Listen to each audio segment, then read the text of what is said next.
கைது செய் கைது செய் போதை அமைச்சரை கைது செய் போதை அமைச்சரை கைது செய் கண்டிக்கின்றோம் கண்டிக்கின்றோம் கண்டிக்கின்றோம் கண்டிக்கின்றோம் தமிழக அரசை கண்டிக்கின்றோம் கண்டிக்கின்றோம் கண்டிக்கின்றோம் சார் பை இங்கிலீஷ்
கைது செய் போதை அமைச்சரை கைது செய்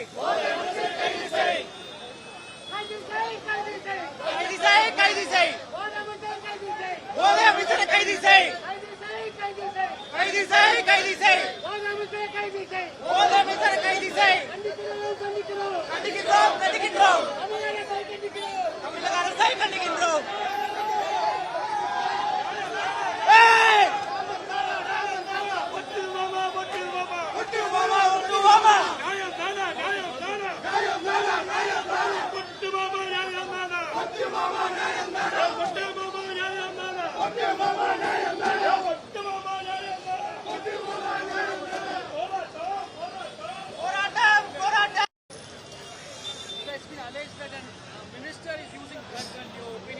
மல்லி தமிழ் இப்பதான் சார் லென்த்தியா பேட்டி கொடுத்தாங்க. மறுபடியும் தள்ளாதுப்பா தள்ளாது நானா வைரல் வீடியோ ஆயிட்டு இருக்கு. திமுக ப்ரொடெஸ்ட் பண்ணிட்டு இருக்கோம். என்ன டிமாண்ட் பண்றோம் சார் நம்ம? நியாயமாக திராவிட முன்னேற்ற கழகம் வைத்த கோரிக்கை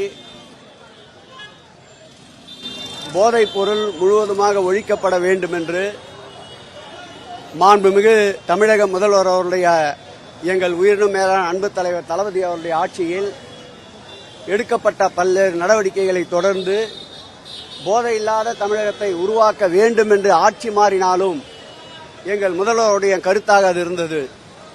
அந்த வகையில் கிரிக்கெட் மைதானத்திலே கொக்கலின் எனப்படுகின்ற மாத்திரையை பொடியாக்கி அந்த போதை தருகின்ற மாத்திரையை பயன்படுத்துகின்ற வீடியோ வைரலாகி இருக்கின்றது.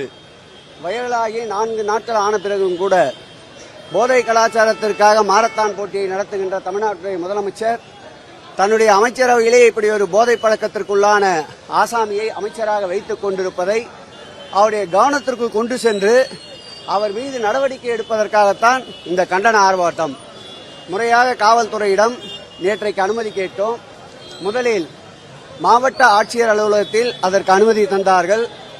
அதன் பிறகு கம்யூனிஸ்ட் பேர் இயக்கம் அங்கு ஏற்கனவே போராட்டத்திற்கு அனுமதி தந்திருப்பதால் நீங்கள் வேறு இடத்தை பாருங்கள் என்றார்கள். நாங்கள் ராஜரத்னம் ஸ்டேடியத்தை நாங்கள் அனைவரும் ஒன்று கூடி பேசி உறுதி செய்து தந்தோம். மாணவர் அணியினர் அங்கே போராட்ட களத்திற்கு ஆர்ப்பாட்டத்திற்கு சாத்மீக வகையில் நடைபெறுகின்ற போராட்டத்திற்கு காலையிலே மேடை அமைக்க சென்ற, காலையிலே ஒளிபெருக்கி அமைப்பதற்கு சென்ற, காலையிலே கோஷங்களை அடங்கிய பதாகை எடுத்து சென்ற, கையிலே இருவர்ண கொடிகளோடு சென்றிருந்த அந்த மேடை அமைக்கின்ற பணிக்கு இருந்திருந்த அங்கே சட்டப்பேரவை முன்னாள் உறுப்பினர் ரவிச்சந்திரன் அவர்களையும் எங்களுடைய இயக்கத்தின் பகுதி கழக செயலாளர்கள் அன்பிற்கினிய வேல் அவர்களையும் அன்பிற்கினிய சுதா அவர்களையும் மாவட்ட மாணவர் ஒன்றிய அமைப்பாளர் அன்பிற்கினிய ரஞ்சித் அவர்களையும் காவல்துறையினர் 30க்கும் மேற்பட்டோர் புடை சூழ்ந்து கழுத்திலே கையை வைத்து தரதர என்று இழுத்து கைது செய்திருக்கின்றார்கள். அது மாத்திரமல்லாமல் தொடர்ந்து அந்த பகுதியிலே ஒளிபெருக்கி பிரித்துக் கொண்டிருந்த, அந்த பகுதியிலே மேடை அமைத்துக் கொண்டிருந்த, பதாகையில் கொண்டு வந்த, கொடிகளை கொண்டு வந்த அனைவரையும் கைது செய்த அந்த வாகனங்களையும் காவல்துறை சீல் செய்திருக்கின்றது. ஆகவே இது அமுக்கினால் அடங்குகின்ற போராட்டம் அல்ல.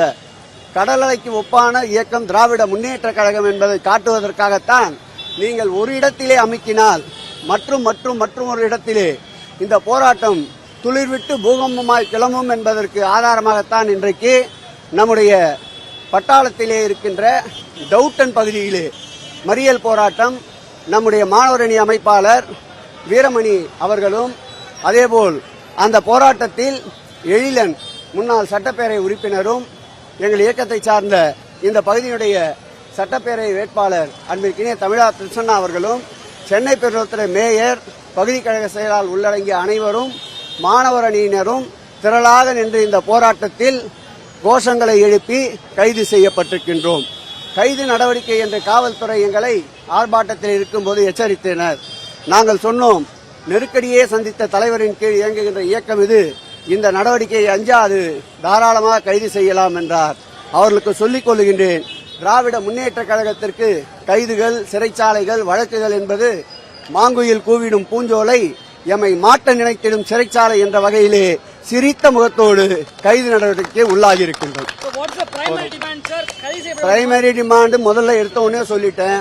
திரும்ப அதே சொல்றது. இன்னும் அவர் உங்களுக்கு எடுக்கணும்ன்ற ஆர்வத்தில் பத்திரிகை துறை நண்பர்கள் இருக்கீங்க என்று தெரியுது. எங்களுடைய ஒரே கோரிக்கை அமைச்சரவையிலிருந்து நீக்க வேண்டும். தடை செய்யப்பட்ட போதைப் பொருளை உபயோகித்த அந்த அமைச்சர் மீது சட்டப்படி நடவடிக்கை எடுத்து கைது செய்ய வேண்டும். இந்த 2 பிரதானமான கோரிக்கைகள் நிறைவேறுகின்ற வரையில் மாண்புமிகு அவரை மருத்துவ பரிசோதனைக்கு உள்ளாக்கப்பட வேண்டும். மாண்புமிகு தமிழக முதல்வர் காட்டுகின்ற திசை நோக்கி இந்த போராட்டம் தொடரும்.